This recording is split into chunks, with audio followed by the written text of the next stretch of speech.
આજે તો સવારમાં આટલા ખરાબ સમાચાર મળ્યા કે વાત ના પૂછો. પછી તો મેં અંધી મોસીને કીધું કે ફટાફટ અહીંયા આવ્યું ને કે તારા 32 દાંત પાડી નાખું. તો ફટાફટી હું એને લઈ ગઈ પેલા તો અગાસી ઉપર, અને પછી મેં એને દોડાવીને એની કઈ મજા લીધી છે. હકીકતમાં જોવા જઈએ તો વાત બહુ સિરિયસ હતી. પછી મેં એને ચોખવટ પાડી.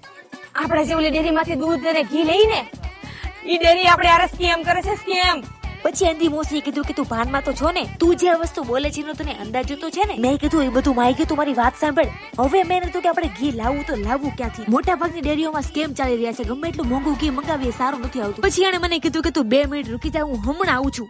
मेरी जिंदगी बिगड़ गई, मैं अब कौन सा घी खाऊंगी, मैं कौन सा घी खाऊंगी. ત્યાં તો આટલી વારમાં અંધી મોસી ઘી લઈને આવી. મેં કીધું કે લે ભાઈ તું મને હવે ઘી નો બતાય, મને તો હવે ઘી થી નફરત થઈ ગઈ. તો એને કીધું કે તું એક વખત આ ઘી જોતો ખરા. એટલે આપણે 2 દિવસે ખાઈ આવડો ઘી. હા તો ભાઈ આપણે પણ મંગાવ્યું છે વલોણાનું શુદ્ધ દેશી ઘી. ઓય એમાંય પાછું ગીર ગાયનું ઘી છે. ઓ હા ભાઈ, શુદ્ધ વલોણાનું દેશી ગાયનું ઘી. અને આ કોઈ જેવી તેવી બ્રાન્ડ નહીં ભાઈ, મુરલી અમૃત બ્રાન્ડ. જેના નામમાં જ અમૃત છે. આ લોકોનું પોતાનું જ મેન્યુફેક્ચર છે. અને તમે લોકો જો મંગાવવા માંગતા હોય તો આ લોકોની વેબસાઇટ પણ છે. તો ભાઈ આ તો રહ્યો આપણો પર્સનલ રિવ્યુ.